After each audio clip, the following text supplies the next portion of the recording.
சாய் பக்தர்களுக்கு வணக்கம். தினமும் சாயின் பொன்மொழிகளை பார்த்து கொண்டிருக்கின்றோம்.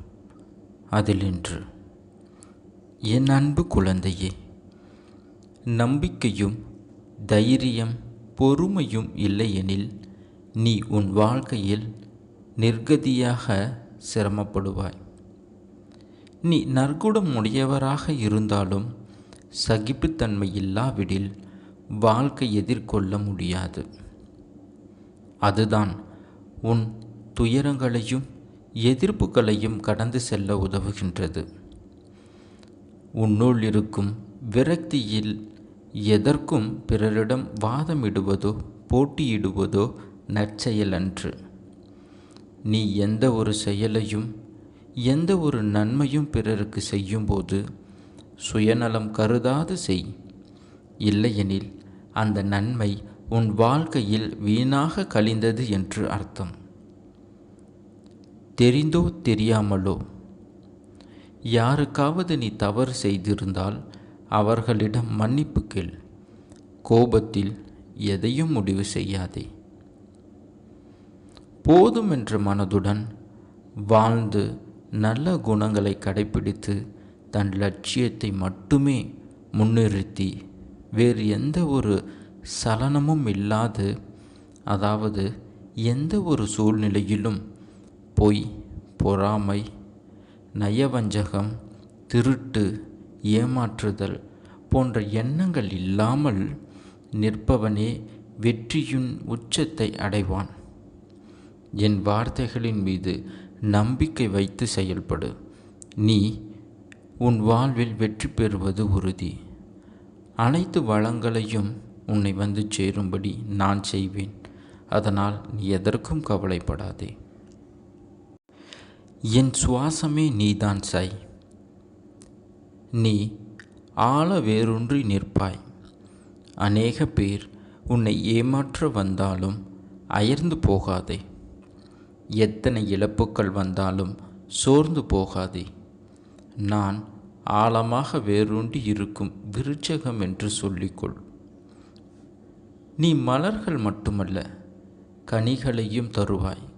அதன் மூலம் வருகின்ற நன்மை பலருக்கு பயனாக இருக்கும்.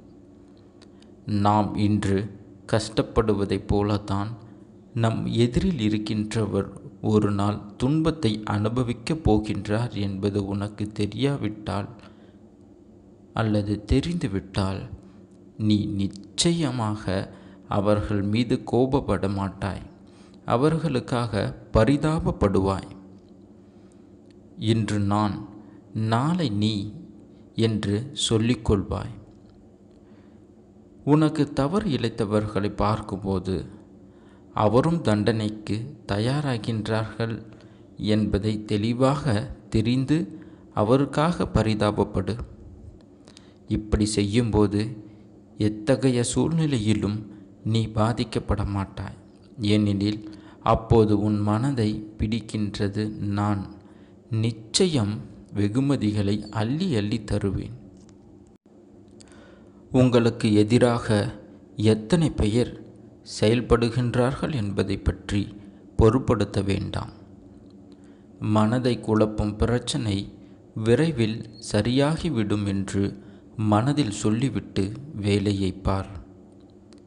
விரைவில் அதிசயம் நடக்கும். ஏற்பட போகும் அதிசயங்களுக்கு நன்றி என்று ஆழமாக சொல்லிக்கொண்டே இருந்தால் போதும். அது எப்படி சரியாகும்? சரியாகும் வழிகளை பற்றியெல்லாம் நீ ஆராய வேண்டாம். நமக்கு ஒரு சில வழிகள் தான் தெரியும். ஆனால் பிரபஞ்சத்திற்கு 1000 வழிகள் இருக்கும். அது எப்படியும் சரி செய்துவிடும். உங்கள் வார்த்தைகள் மட்டும் எண்ணங்கள் பிரபஞ்சத்திற்கு கட்டளையாக அனுப்பப்பட்டு விரைவில் சரி செய்துவிடும். உங்களை சுற்றி எதிராக நடப்பதை பற்றி கவலைப்பட வேண்டாம். பயம், குழப்பங்கள் வரும்போது பதட்டம் இல்லாமல் ஆழ்ந்த அமைதியாக இருக்க கற்றுக்கொள்ளுங்கள். நான் மிகுந்த நம்பிக்கையாக இருக்கின்றேன். விரைவில் அதிசயம் நடக்கும். ஏற்பட போகும் எல்லா அதிசயங்களுக்கும் நன்றி. இந்த பிரபஞ்சத்திற்கு நன்றி என்று ஆழமாக மனதில் சொல்லிக்கொண்டே இருங்கள். நிறுத்தாமல் சொல்லிக்கொண்டிருங்கள். உங்கள் வார்த்தைகள் நம்பிக்கையான உணர்வுகள், சந்தோஷமான எண்ணங்கள் போதும் எல்லாவற்றையும் சரி செய்துவிடும். உங்களில் நேர்மறையான சக்தி இந்த பிரபஞ்சத்தை காட்டிலும் சக்தி வாய்ந்தது என்பதை மட்டும் நீங்கள் மனதார உணர்ந்து கொள்ளுங்கள். அதனால் நீ எதற்கும் பயப்பட வேண்டாம், கலங்காதே. உன்னில் நிச்சயம் வெற்றி என்ற தீபத்தை நான் ஏற்றுவேன். நீ உன்னில் பார்க்கும் அனைத்துமாக அகிலத்தின் ரூபமாக உனக்கு நான் இருப்பேன்.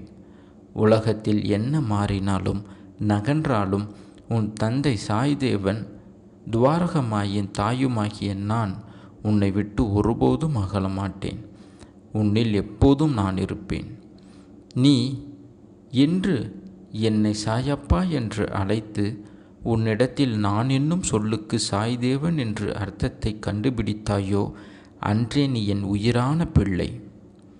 உன் அன்பின் ஆழத்தையும் உன் பக்தியின் தூய்மைகளையும் உன் நம்பிக்கை, பொறுமை, எதையும் எதிர்த்தோங்கி தாங்கும் உணர்வு, உன் பலத்தையும் உன் விசுவாசத்தையும் எவ்வளவு உன்னதமானது என்பதை உன் சாய்தேவன் நான் அறிவேன்.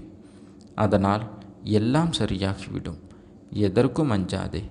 உன்னோடும் உன் குடும்பத்தோடும் நான் என்ற உன் சாய்தேவன் இருக்கின்றேன். அதனால் நீ எதற்கும் பயப்படாதே. உன் அம்மாவாக அப்பாவாக என்றும் உன்னை என் இதயத்தின் கருவறையில் சுமந்து அரவணைப்பேன். உன் மனம் எப்படி என்பதையும் உன் சூழ்நிலைகள் அதை எப்படி திசை மாற்றி உன்னை சித்தரிக்கின்றது என்பதையும் நான் அறிவேன். உன் மனம் காயப்பட்டு ரணமாகி உள்ளது. உனக்கான பாதுகாப்பாய் உன்னையும் உன் குடும்பத்தையும் என் உயிராக சுமக்கின்றேன். பின்பு எப்படி உங்களை நிர்கதியாக தவிக்க விடுவேன்? உன் வாழ்க்கையில் நீ கடந்து வந்த பாதை சற்று யோசித்துப்பார். வித்தியாசம் நிறைய இருக்கின்றது என்பதை நீ புரிந்து கொள்வாய். ஒரு பூ பூக்க அது மொட்டாக இருக்கும்போது அது பூவாய் மலர அது எதிர்கொள்ளும் விஷயங்கள் என்ன என்பதை நீ அறிவாயா? அதுவும் உயிருள்ள ஒரு ஜீவன்தான். ஆனால் அதற்கான நேரம் இவ்வுலகில் ஒரு நாள்தான். அது பூவாக பூக்கும் அற்புதத்தை யாரும் கண்டதில்லை. ஒரு நாள் ஆயுள் கொண்ட அந்த மொட்டு பூவாக பூக்க அது சந்திக்கும் விஷயங்கள் அதிகமான சூரிய வெளிச்சம், அதிகமான மழை, பனி, சில நேரம் சூரிய வெளிச்சமும் தண்ணீரும் இல்லாமல் கூட போகலாம். ஆனால் இவையெல்லாம் அதற்கு சவாலான விஷயம்தான். அதை தாண்டி அது பூக்கின்றது. இப்படி ஒரு நாள் ஆயுள் கொண்ட பூ இவ்வளவு தைரியமாக செயல்படுகின்றது என்றால் வாழ்க்கையில் பிரச்சனைகளையும் கஷ்டங்களையும் கடந்து அதில் உன்னால் வெற்றி என்ற மலராய் பூக்க முடியாதா? பூக்க முடியும். உனக்கு துணையாக உன் அம்மாவாக அப்பாவாக என்றும் துணையாக இருந்து அரவணைப்பேன்.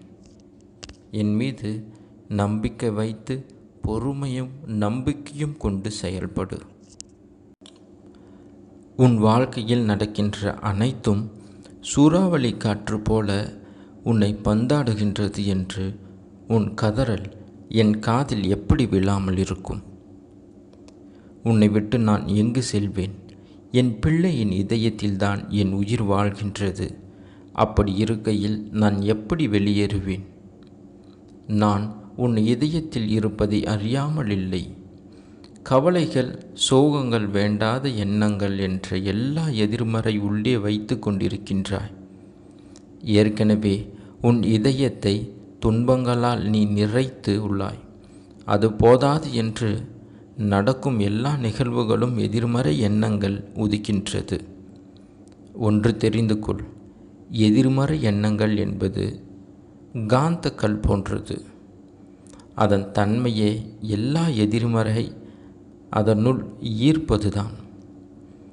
அதன் பிடியில்தான் கர்மா என்ற வினைகள் சிக்கி அதில் தோன்றும் எண்ணங்களாக உன்னை தூள் தூளாக்கி உன் புத்தியை சிதற செய்கின்றது. அதன் கையில் உன்னை சிக்க விடாமல் உனக்குள்ளே இருந்து கொண்டு நான் யுத்தமிட்டு கொண்டிருக்கின்றேன். உன் இதயத்தில் நான் வாழ்கின்றேன். அதன் பொருட்டே உன் இதய துடிப்பின் ஓசையாய் உனக்கு முயற்சி செய்கின்றேன். ஆனால் நீ ஓசை கேட்டு உன் பிரச்சனையை அந்த ஓசைக்கு எதிர் ஓசையாக ஒலிக்கின்றாய். பின் எப்படி என்னை முழுவதுமாக உணர்வாய்? உன் மனம் துன்பம் என்ற திரையை வைத்து போத்தி உள்ளாய் அல்லவா? அதை வீசி தூக்கி எறி. அப்போது உன் மனதில் ஒரு மிகப்பெரிய ஒளி சுடர் தெரியும். அதில் ஆனந்தத்தின் அருவியாக பொழிந்து என்னை பார்ப்பாய். உன் நிம்மதியை உணர்ந்து ஆனந்தத்தை உணர்வாய். உன்னுடன் உன் உயிராய் அகண்டமாக நான் இருக்கின்றேன்.